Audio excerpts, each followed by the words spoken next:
శ్రీమాత్రే నమః.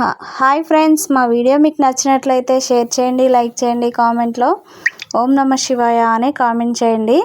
ఈరోజు అయితే టాపిక్ వచ్చేసి వివాహం చేసుకునే వారికి అడ్డంకులు వస్తున్నాయా? అయితే తప్పకుండా ఈ వీడియో అయితే ఒకసారి చూడండి. వివాహంలో అడ్డంకుల శ్రీరామనవమి రోజున ఈ పరిహారాలు చేసి చూడండి, కోరుకున్న భాగస్వామి పొందవచ్చు. చైత్రమాసం శుక్లపక్షం నవమి తిథిని హిందూ మతంలో చాలా ప్రత్యేకమైనదిగా భావిస్తారు. ఎందుకంటే ఈ రోజున శ్రీరాముడి జన్మదినోత్సవం జరుపుకుంటారు.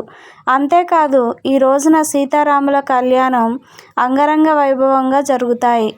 అంతేకాదు హిందూ మత విశ్వాస ప్రకారం పెళ్లి కాని యువకులు ఈ రోజున కొన్ని చర్యలు తీసుకోవడం ద్వారా వివాహంలో అడ్డంకులు తొలగిపోతాయని, కోరుకున్న జీవిత భాగస్వామిని పొందుతారనే నమ్మకం. హిందూ క్యాలెండర్ ప్రకారం శ్రీరాముని జన్మదినోత్సవం చైత్రమాసంలో శుక్లపక్షంలోని 9వ రోజున జరుపుకుంటారు. ఈ రోజున దేవాలయాలలో రామచరిత మానస్ను, సుందరకాండను పారాయణం చేస్తారు. పురాణాల ప్రకారం ఈ రోజున రాముడు అయోధ్య రాజు దశరథుడు కౌసల్యకి జన్మించాడు. ఈ రోజున శ్రీరాముడిని పూజించడం, రామచరిత మానస్ను పఠించడం వల్ల జీవితంలోని వివిధ సమస్యల నుంచి ఉపశమనం లభిస్తుందని నమ్మకం. అంతేకాదు శ్రీరామనవమి రోజున కొన్ని ప్రత్యేక చర్యలు తీసుకోవడం ద్వారా వివాహానికి సంబంధించిన అడ్డంకులు కూడా తొలగిపోతాయి. భద్రాచలంలోని శ్రీరామనవమి కూడా అంగరంగ వైభవంగా జరుగుతుంది. శ్రీరామనవమి 2025 ఎప్పుడంటే హిందూ క్యాలెండర్ ప్రకారం చైత్రమాస శుక్లపక్ష నవమి తిథి ఏప్రిల్ 5న సాయంత్రం 7:26 గంటలకు ప్రారంభమవుతుందని, ఆ తిథి మరుసటి రోజు ఏప్రిల్ 6న సాయంత్రం 7:22 ముగుస్తుంది. ఉదయం తిథి ప్రకారం శ్రీరామనవమి ఏప్రిల్ 6న జరుపుకుంటారు.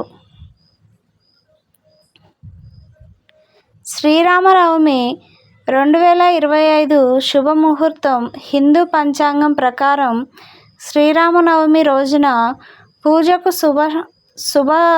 శుభ సమయం ఉదయం 11:08 నుంచి మధ్యాహ్నం 1:39 వరకు ఉంటుంది.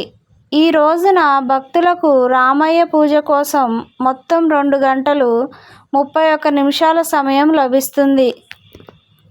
శ్రీరామనవమికి చేయాల్సిన పరిహారాలు అవేమిటో తెలుసుకుందాం. ఎవరికైనా వివాహంలో పదే అడ్డంకులు ఏర్పడుతుంటే శ్రీరామనవమి రోజున సాయంత్రం సీతారాములకు పసుపు, గంధం, కుంకుమను సమర్పించండి. ఇలా చేయడం వల్ల వివాహంలో ఉన్న అడ్డంకులు తొలగిపోతాయని నమ్ముతారు. అంతేకాదు కోరుకున్న జీవిత భాగస్వామిని కూడా పొందవచ్చు.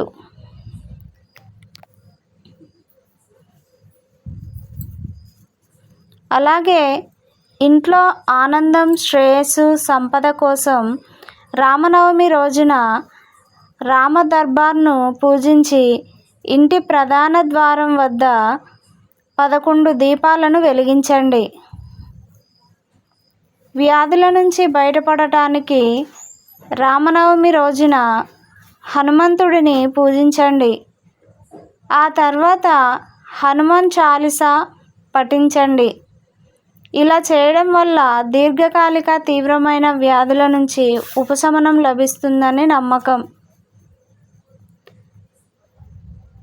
తప్పకుండా భద్రాచలంలోని రాముడి కళ్యాణం చూడడానికి మాత్రం జనాలు చాలామంది వస్తారు. ఒకవేళ చూడాలి అనుకుంటే రాముడి కళ్యాణం అయితే కంపల్సరీ చూడండి, చాలా అంగరంగ వైభవంగా అయితే జరుగుతుంది.